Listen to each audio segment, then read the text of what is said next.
What up, this is Rama Screen covering movies, TV, and entertainment, and here's my review of Netflix's new animated series, Chicago Party Ant. Hey, before you watch my review, please subscribe to my channel, press that like button, and ring that bell so you can get notified whenever I post new videos. And if you'd like to help support this channel, please do so at patreon.com/ramascreen. That's patreon.com/ramascreen. Let's rock this. First up, I would like to say thank you to Netflix for granting me the screeners to this entire new show. They've asked me to not spill spoilers, therefore this review is spoiler free. I repeat, there are no spoilers in this video review. Ah yes, yet another Netflix adult animated comedy series. So, if you happen to like Big Mouth and F is for Family and Paradise PD, there is a chance that you might like the TVMA rated Chicago Party Ant. In other words, you're gonna have to develop some serious thick skin because you know they're gonna throw some crazy stuff your way. Chicago Party Ant is raunchy, it's vulgar, it's no holds barred, it's crass. But you know what? I don't find it repulsive. Sure, Diane is foul-mouthed, and she gives you her opinions when you didn't ask for it, but she has heart. And her carefree outlook on the Windy City and life in general, as unfiltered as it may be, has its upsides, believe it or not.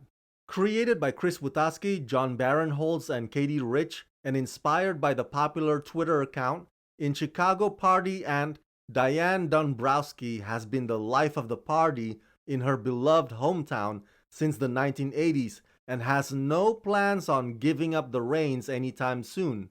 What she lacks in adulting skills, she makes up for with her heart of gold and stubbornly loyal determination to her family and friends.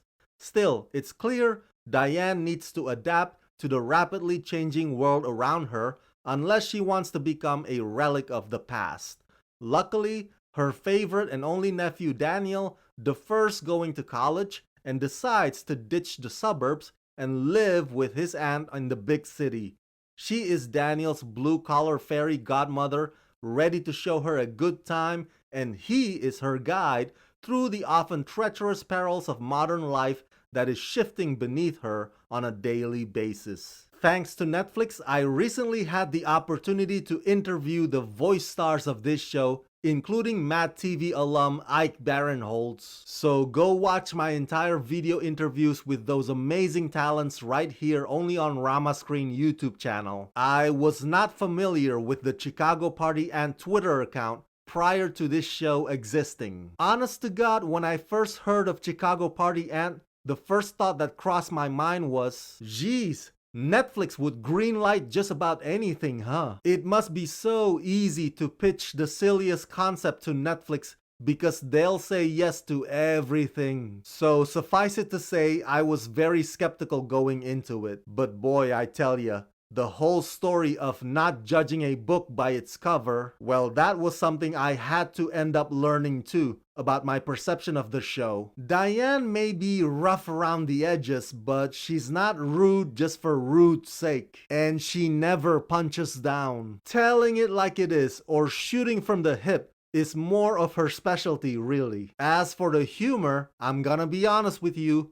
it's a hit and miss. Let me repeat that. Chicago Party Ant's comedy is a hit and miss. And some of the jokes you can only understand if you are a native Chicagoan, or if you had previously lived there for a long period of time. Speaking of which, I've visited Chicago once, only once, about 15 years ago. I can't say that I know the place really well, but right off the bat, from the beginning of the first episode, Chicago Party Ant bombards you with all kinds of fun facts about Chicago, courtesy of Diane herself. And throughout the season, the show definitely lives up to its title, and it turns the city into an unsung supporting character. The dynamics between Diane and Daniel is an interesting one. Diane is not necessarily Daniel's mother figure because Daniel has a mother, and vice versa. Daniel is not necessarily Diane's son figure because Diane has a son. But I think the challenges that they experience having to live with each other happens to be the very thing that they actually need in their lives, unbeknownst to either of them. I think the writers did a good job of drawing me in. By the end of the last episode, I want to see more of Diane and her hapless co-workers,